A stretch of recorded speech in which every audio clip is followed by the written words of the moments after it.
यह कथा है एक ऐसी नगरी की जिसे मृत्यु छू भी नहीं सकती, जहाँ खुद महादेव विराजमान हैं, जहाँ काल का प्रभाव भी समाप्त हो जाता है।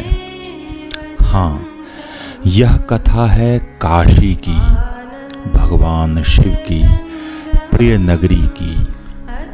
लेकिन क्या आप जानते हैं कि काशी का संबंध ब्रह्मा के कटे हुए सिर से भी जुड़ा है। आज हम आपको इस रहस्यमयी कथा से परिचित कराएंगे। बहुत समय पहले ब्रह्मा और विष्णु के बीच यह विवाद हुआ कि दोनों में से श्रेष्ठ कौन है। दोनों देवताओं के अहंकार को समाप्त करने के लिए स्वयं भगवान शिव प्रकट हुए और उन्होंने एक अनंत ज्योतिर्लिंग उत्पन्न किया। शिव ने कहा, जो भी इस प्रकाश स्तंभ के अंत को खोज लेगा वही सर्वश्रेष्ठ होगा। भगवान विष्णु ने वराह रूप धारण कर इस स्तंभ की गहराई खोजने की कोशिश की, जबकि भगवान ब्रह्मा ऊपर की ओर बढ़े, लेकिन अंत ना पाकर विष्णु भगवान वापस लौट आए। वहीं ब्रह्मा ने एक केतकी पुष्प को साक्षी बनाकर झूठा दावा कर दिया कि उन्होंने ज्योतिर्लिंग का अंत देख लिया है। शिव को जब ब्रह्मा के छल का पता चला तो वे क्रोधित हो उठे। उनके क्रोध से काल भैरव प्रकट हुए, एक उग्र, भयावह और दंड देने वाले रूप में। काल भैरव ने अपने त्रिशूल से ब्रह्मा का 5वां सिर काट दिया। जैसे ही ब्रह्मा का सिर कटकर काल भैरव के हाथ में आया, वह सिर उनके हाथ से चिपक गया। यह ब्रह्म हत्या का दोष था, जो तब तक नहीं मिट सकता था जब तक भगवान शिव इस दोष का प्रायश्चित न कर लें।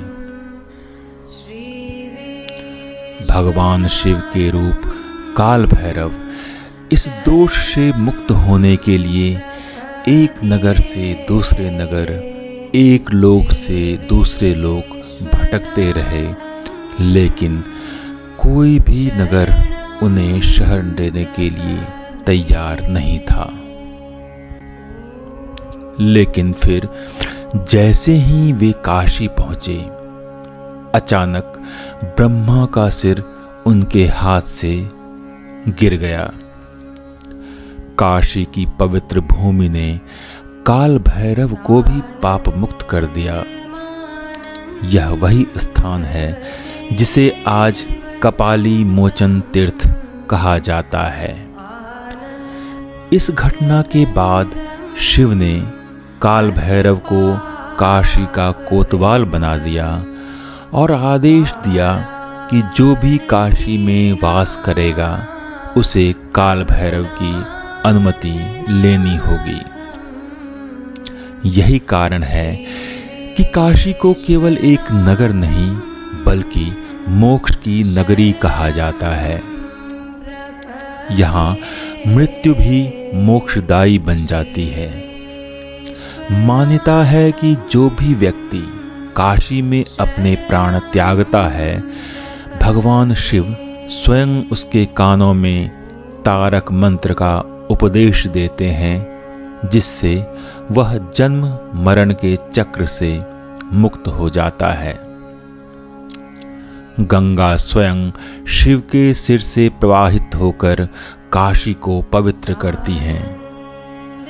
मणिकर्णिका घाट पर शिव की लीला चलती रहती है, जहाँ एक ओर शव जलाए जाते हैं और दूसरी ओर जीवन नए रूप में आरंभ होता है। मणिकर्णिका घाट की भी अपनी एक पौराणिक कहानी है। मान्यता है कि इस घाट का नाम स्वयं शिव और पार्वती के कारण पड़ा। एक कथा के अनुसार जब पार्वती ने यहाँ स्नान किया तो उनके कान की मणि यहाँ गिर गई, इसलिए इसका नाम मणिकर्णिका पड़ा। यह घाट मोक्ष प्राप्ति का सबसे पवित्र स्थान माना जाता है, जहाँ मृत्यु भी एक उत्सव के रूप में देखी जाती है। काशी की महिमा को शब्दों में बांधना असंभव है। यह वह स्थान है जो स्वयं शिव के त्रिशूल पर स्थित है और इसलिए यह माना जाता है कि प्रलय के समय भी इस नगरी का अस्तित्व समाप्त नहीं होगा। शिव का यह धाम केवल एक तीर्थ नहीं बल्कि एक ऐसी नगरी है जहाँ सत्य, मोक्ष और शिवत्व का साक्षात्कार होता है। हर हर महादेव। काशी विश्वनाथ की जय।